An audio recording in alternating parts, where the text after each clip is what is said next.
Bismillahirrahmanirrahim. Assalamualaikum warahmatullahi wabarakatuh. Alhamdulillahi hamdan katsira tayyiban mubarakan fih kama yanbaghi li jalali wajhikal karim wa azimi sultanih.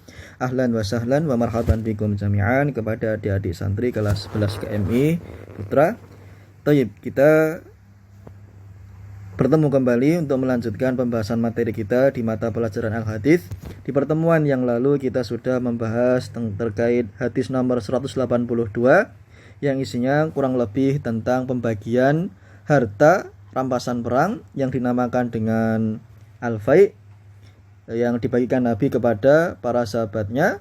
Hanya saja di waktu itu Nabi tidak memberikan bagian untuk kaum Ansor.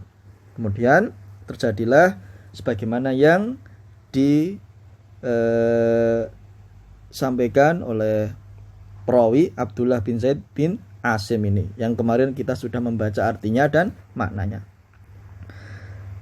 Taib. Kemudian setelah itu di dalam hadis ini juga terdapat semacam kedudukan atau kemuliaan kaum Ansor di sisi Nabi Shallallahu Alaihi Wasallam. Walaupun Nabi tidak memberikan kepada mereka bagian harta rampasan perang, karena tujuannya beliau untuk memberikan harta tersebut terutama bagi mereka yang baru saja berpindah dari agama sebelumnya, yaitu kesyirikan, kepada agama tauhid atau Islam, dengan tujuan untuk memberikan mereka semacam pelipur atau hiburan agar keimanan mereka semakin kuat dan tambah beristiqomah dalam memeluk ajaran agama Islam. Itu yang dinamakan dengan al-mu'allafatu qulubuhum. Kemudian di pertemuan yang lalu kita sudah membahas tentang mufradat. Setelah itu bagian dari beberapa mufradat terkait dengan faidah, yaitu al-fai. Untuk materi kita, insya Allah kita akan melanjutkan di penjelasan faidah-faidah terkait hadis di nomor 182 tersebut. Baik, ada sekitar 1, 2, 3, 4, 5, 6, 7, 8, 9, 10, 11 faidah hadis ditambah yang di atas. Jadi totalnya 12 fawaid. Kita mulai. Faidah yang kedua, intisarun Nabi sallallahu alaihi wasallam wa ashabihi fi yaumi Hunainin. Kemenangan Nabi sallallahu alaihi wasallam dan para sahabatnya di hari pertempuran perang Hunain. Kemudian yang kedua, al-fai'u mauqulun ila ijtihadil imam wa tasarrufihi liyunfiqahu haitsu syaa wa haitsu ra'al maslahah. Untuk permasalahan pembagian harta rampasan perang yang dinamakan dengan al-fai itu, perkaranya kembali kepada ijtihad, hasil pemikirannya atau usahanya seorang imam, panglima perang atau pemimpin. Entah itu dengan pembagiannya atau penyalurannya yang dia infakkan itu sesuai dengan petunjuk yang dia putuskan, dengan catatan sesuai dengan pertimbangan maslahah. Ya. Kemudian faedah yang keempat, i'ta'ul mu'allafati qulubihim ma'a intisaril Islam wa ahlihi. Adanya kabar tentang semacam pemberian harta rampasan perang kepada orang yang baru saja masuk Islam dengan adanya kemenangan Islam dan para pemeluknya. Tujuannya agar menarik simpati bagi mereka, ya. Maka diberikan semacam hiburan atau pemberian. Kalau Islam itu benar-benar memperhatikan orang yang baru saja berpindah dari keyakinan yang lama ke dalam keyakinan yang baru. Namanya al-mu'allifah atau al-mu'allafatu qulubuhum. Faidah berikutnya, al-insanu mahma 'adumat manzilatuhu wa 'allat makanatuhu qad yud'ibu 'alaihi ba'dun nas fi ba'di tasarrufat. Manusia itu bagaimanapun juga tinggi kedudukannya dan memiliki status yang tinggi, yang mulia di tengah-tengah masyarakatnya, tapi tetap saja ada sebagian orang yang akan membicarakan, yang akan misalnya mengkritik apa yang telah orang tersebut perbuat, terlebih lagi seorang pemimpin. Maka manusia itu intinya tidak lepas dari yang namanya omongan atau ucapan orang lain.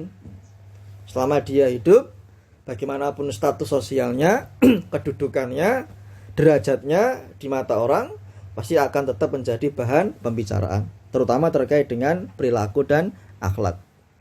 Kemudian la tafan Nabi sallallahu alaihi wasallam al-ansara fi hadzal hadis ma'a annahum takallamu fi haqqihi wa lam yulatif idal khuwaisirah li amrain. Al-awwal anna dal khuwaisirah qad a'ta wa yuridu ziyadah wal ansar lam yu'tu syai'a.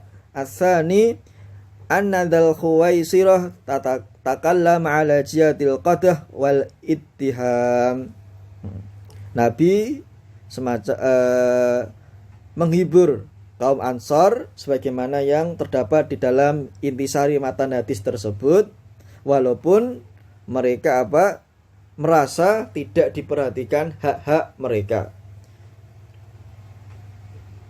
Adapun Nabi justru tidak memberikan perhatiannya kepada seseorang yang namanya Zal Khuwaisirah karena dua sebab.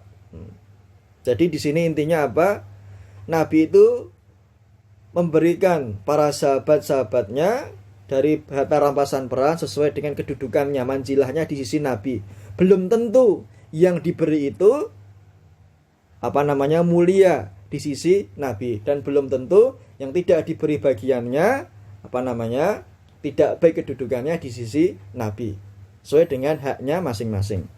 Dan Nabi tidak memberikan perhatian kepada yang namanya Dzul Khuwaisirah karena dua sebab. Yang pertama, karena dia Dzul Khuwaisirah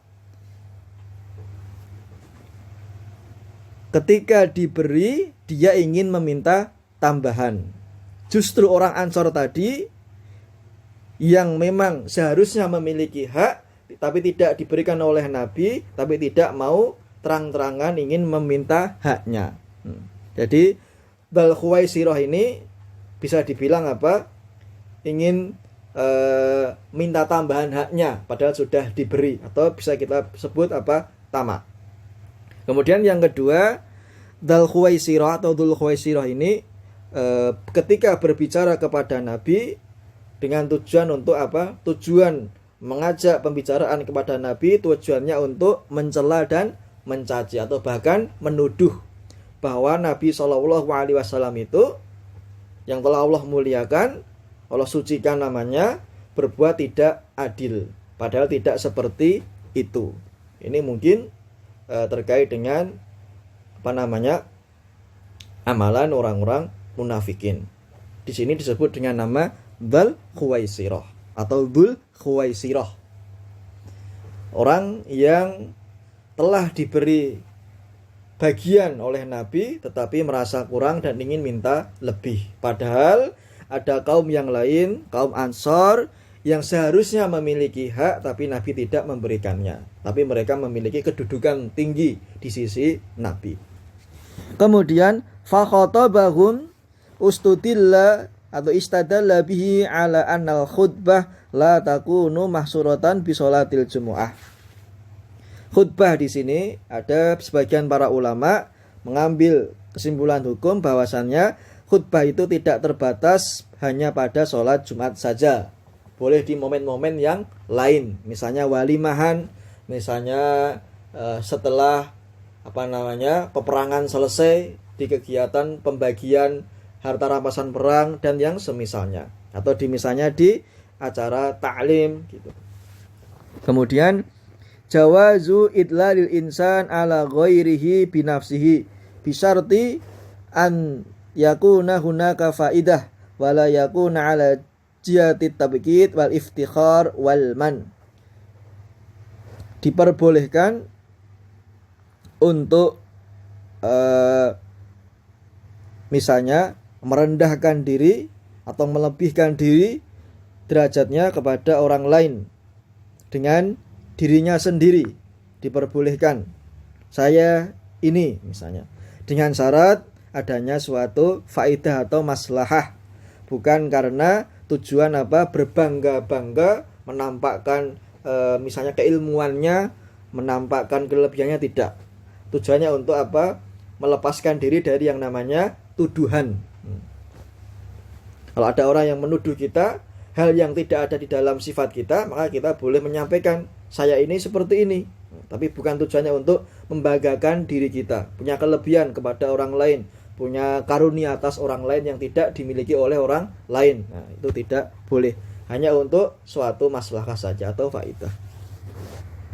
Berikutnya, al-imamu idza takallama ma'an nasi bi syai'in jazalahum munaqashatuhu wa muhawaratuhu. Apabila seorang imam berbicara kepada orang lain dengan suatu perkara, maka orang yang di sekitarnya boleh mengajukan semacam diskusi, boleh, atau mengajak berdialog, itu diperbolehkan. Faidah berikutnya, lau syi'tum lakultum ji'tana kadza wa kadza, yakni ji'tana fakiran wa ji'tana ailan. Semacam perasaan ungkapan dari kaum Ansor yang waktu itu tidak diberikan hak oleh Nabi. Nabi paham maksud ucapan dari kaum Ansor itu, yaitu, engkau wahai Rasulullah datang kepada kami dalam keadaan fakir, tidak memiliki apa-apa, karena engkau meninggalkan kota Mekah, hijrah, meninggalkan keluarga, meninggalkan rumah dan yang lain. Wajib tanah ailan, dan datang kepada kami tanpa orang yang membantu. Tidak ada seorang pun yang membantu engkau wahai Rasulullah. Maknanya seperti itu. Lau syi'tum lakultum ji'tana kadza wa kadza. Kemudian faidah berikutnya, wa fil hadithi fadilatul ansar wa uluwi manzilatihim. Ini penting, ini nanti silahkan digarisbawahi. Di dalam hadis tersebut ada semacam faidah yang menerangkan tentang keutamaan kaum Ansor dan tingginya kedudukan mereka di sisi Allah dan Rasulnya. Kaum Ansor, orang penduduk Madinah, kedudukannya di sisi Nabi sangat tinggi, ya, atau sangat mulia, sangat agung. Syiar mithlu thawb ad-dakhili alladhi yali al-aurah wa tisar athawb al-khariji. Kemarin sudah kita sampaikan, syiar itu misalnya seperti baju bagian dalam, tisar baju bagian luar. Tapi yang lebih penting atau yang lebih dibutuhkan itu yang syiar. Maka kaum Ansor memiliki suatu kelebihan yang tidak dimiliki oleh kaum yang lainnya. Isbatul haud. Hadis tersebut menerangkan kepada kita tentang adanya telaga Nabi Shallallahu Alaihi Wasallam. Walaupun itu termasuk perkara ghaibiyah, tapi kita wajib untuk mengimaninya. Karena ada nas yang membuktikannya, atau ya nas yang menjelaskan tentang adanya haud di sebuah matan, fasbiru hatta talqauni alal haudi. Maka bersabarlah kalian wahai kaum Ansor hingga kalian bertemu denganku, aku Nabi, di telaga kelak, yaitu di akhirat.